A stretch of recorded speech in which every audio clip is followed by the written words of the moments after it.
Hey there, welcome back. Thanks for joining me. Hot fucking damn! I just rode my bike to Radiation. So much going on this week, and I'd love to chat with you about it, and we will after my Radiation appointment. But I have been fixated on, if the weather is nice, to be able to ride my bike to Radiation and home. And this is my first attempt. I was super nervous. I wasn't sure if I was gonna fucking make it here, but I did, and I'm so excited. Whew. Oh my God. I fucking yes! Oh, okay, I'll share so much more, but now I gotta find my Zen place so that I can go in for the actual Radiation. Okay, talk to you with you in a little bit. Wasn't that just amazing? I got on my bike. I rode 7.5 miles to my medical facility, had radiation on my lungs, got my weekly blood work, jumped back on my bicycle and rode 7.5 miles home. I've been fixated and fantasizing about being able to do this, to be able to ride my bike to treatment, to be that strong, to be able to ride my bike to treatment. I couldn't do it with chemo. There's no way. With chemo, I can barely walk out the door afterwards, so I certainly couldn't do it with chemo, but I'm just starting 3 weeks of radiation, which means I have a little bit of a chemo break. And honestly, I took a lot of inspiration from this past weekend where we went to Colorado. We went to a tiny little mountain town of Crested Butte in Colorado, and we ran a charity 5K race with my dear friend Natalie. It was her birthday. She brought her family, but we danced on the side of a mountain with a cancer community that was celebrating life. And there was so much that was so intensely beautiful about this past weekend, right? The fact that last year my friend reached out to me and said, hey, I'm gonna do a 5K in my hometown of Colorado, and I'm gonna do it in your honor. I'm gonna raise money for a cancer charity. I was, oh, hello. Can I come? Right? Yes. So we did. I actually did it with my friend Natalie. It was amazing. And I met so many just really great folks. It's such an incredible community. This race was just built around a celebration of life, just to give their cancer community support. And let's be honest, we just figured it would probably be a one-stop shop, right? Like, I wouldn't be going back this year. So that's amazing. I went for year 2. I got to see a friend that I had made last year that has the same disease I am. She has stage 4 terminal cancer, and she's still here. So we got to dance on the side of a mountain together. And I feel this going into communities like this. Like, when you decide that you're gonna live in a tiny little mountain town that's like a one road in 5 hours into the mountains to get to this place, it's not easy. You're choosing that as a place to live.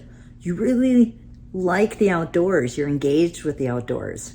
And for me, I draw a lot of energy from that, and to be able to be in that community that with all of this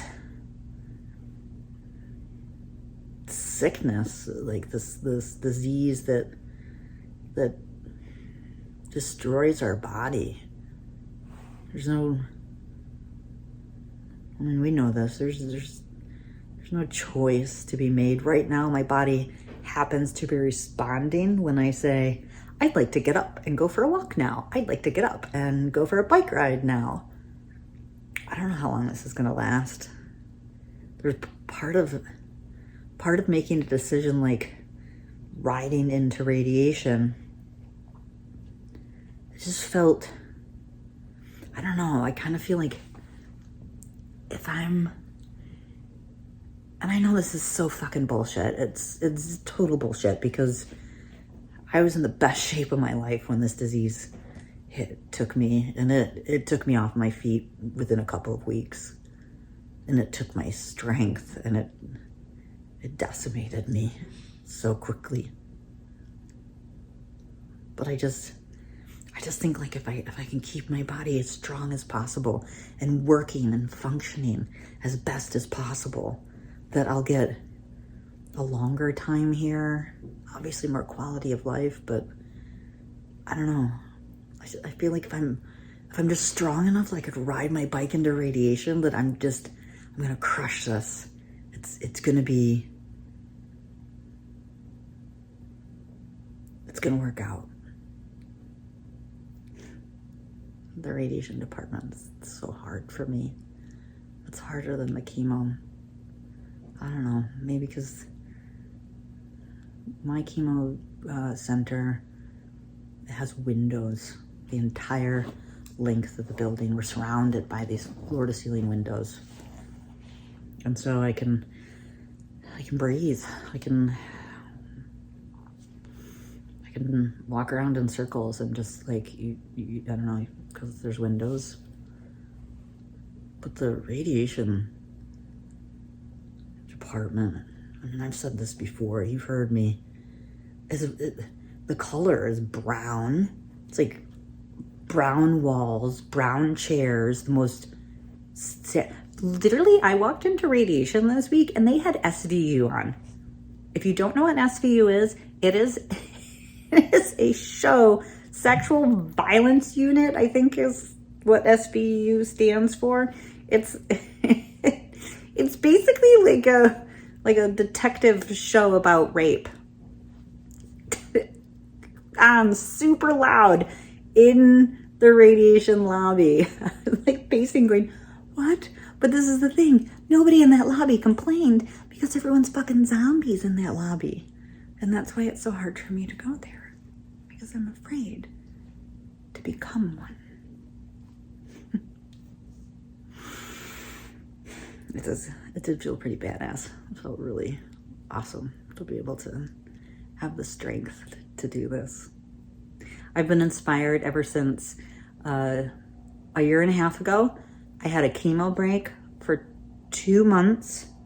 It was the one and only time I've had a chemo break in the 3.5 years since diagnosis. And I went to the mountains in Jackson Hole, but I had to go to the hospital, the oncology unit every week for blood work.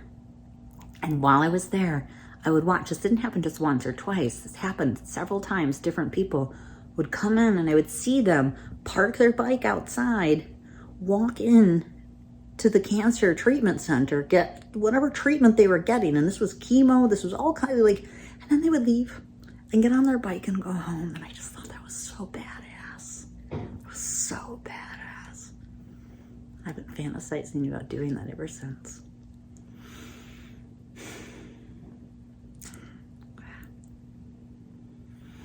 Well, I have radiation for the next 3 weeks. So it's okay. I'm ready for it. That's what we've been talking about for the last month or two, right? Getting ready. The only good thing is this particular radiation, usually it's radiation, then chemo, radiation, then chemo. This one goes straight radiation and no chemo. And let me tell you something. It sounds fucked up, but I am so excited. I will take the mental anguish of having to go into that horrible place every day, filled with very loving people, giving very loving support. But I will take that task on. I am not gonna get sick. So I get to skip 1 week of chemo, which means I get 3 weeks of just being tired, because that's all radiation has historically done for me. Yeah, well, it's the little things. For me, big things. Not getting sick from chemo, yay. Okay. This is gonna be good. All right. Thanks for coming to check in on me. I'll talk to you later in this week.